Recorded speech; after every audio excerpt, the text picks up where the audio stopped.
You see, that's the problem. You think that God made a mistake in the design of the universe because here you are in the universe, this finite creature, moving around, walking around, doing stuff, and stuff doesn't go your way.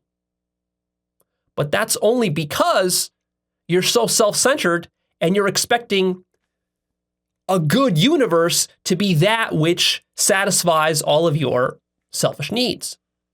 But of course, if the universe was structured like that, that wouldn't be a good universe, that would be an evil universe. Because it would suit you, but it wouldn't suit all the other infinite creatures and beings in the universe. See, that would be a selfish universe. Instead, what we actually have is we have a completely selfless universe. A selfless universe is one which is not biased towards any one individual being or creature. It's completely neutral in that it treats all beings and creatures equally in a certain sense. It doesn't privilege anyone. It doesn't put anyone on a pedestal above any other one. Even though, of course, certain creatures have more abilities than other creatures. That, of course, that's obvious. But that doesn't mean that, like, for example, a human is better than a donkey just because the human can do calculus and a donkey can't. No, they're both equally good as far as the universe is concerned. The universe is treating everyone like a perfect judge would in a courtroom. You know, if you had the perfect judge in the perfect courtroom, he would treat both defendant and the plaintiff equally without any kind of bias or prejudice.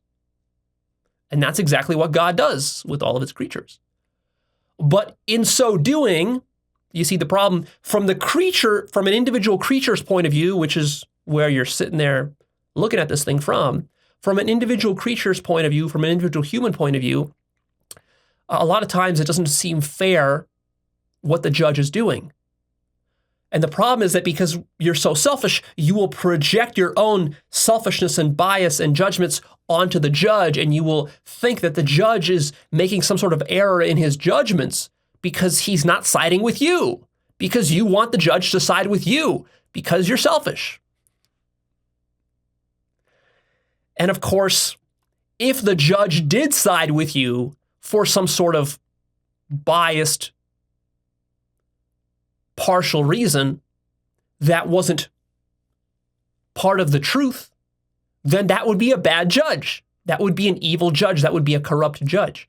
But that's precisely what you want. See, you don't really want a good judge when you go into a courtroom. What you really want is you want a judge who's corrupt in your favor, who will favor you, who's partial towards your side. Because you don't care about the truth, you care about winning. And you care about winning because you care about survival.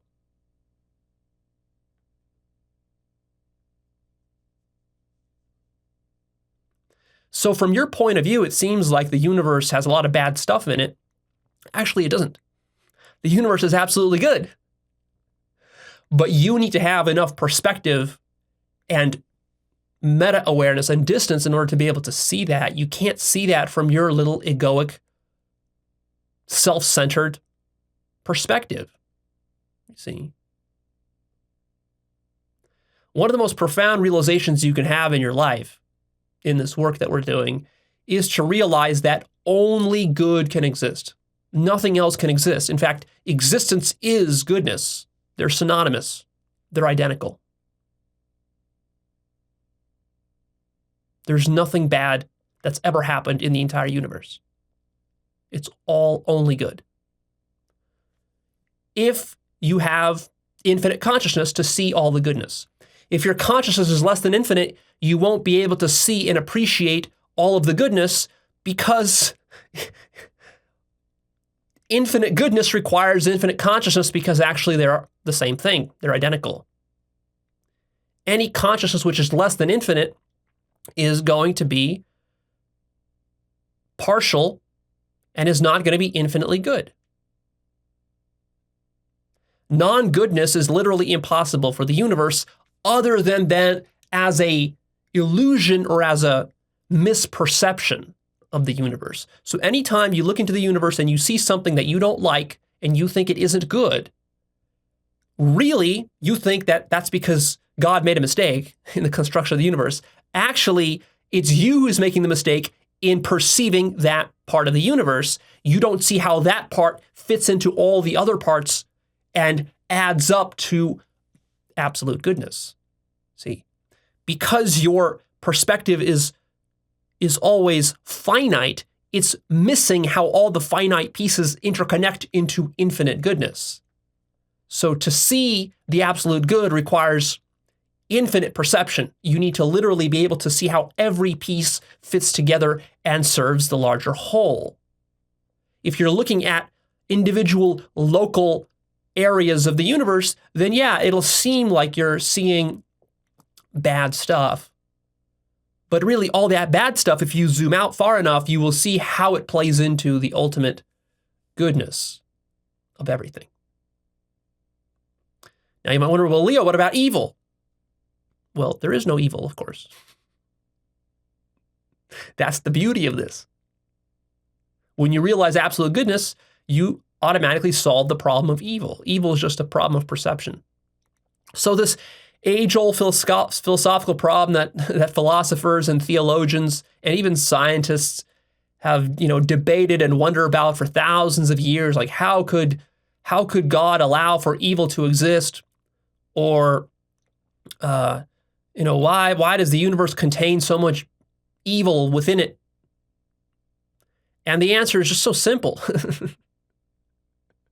Stop projecting the evil onto the universe and you will stop seeing it. It's as though you're looking at the universe through a cracked set of glasses, and you're wondering why everything looks so cracked. It's your glasses. It's not the universe itself that's cracked. So here's God's existential dilemma. You see, God itself is infinite goodness. That's literally what God is.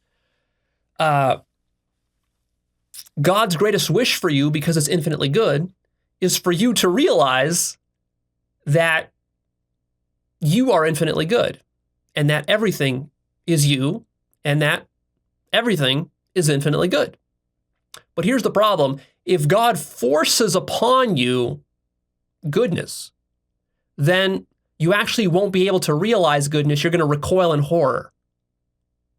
See, you might wonder, well, Leo, why didn't God just create a universe in which every human was just automatically perfectly good? Why would God create imperfect humans? And the reason is precisely because God is good.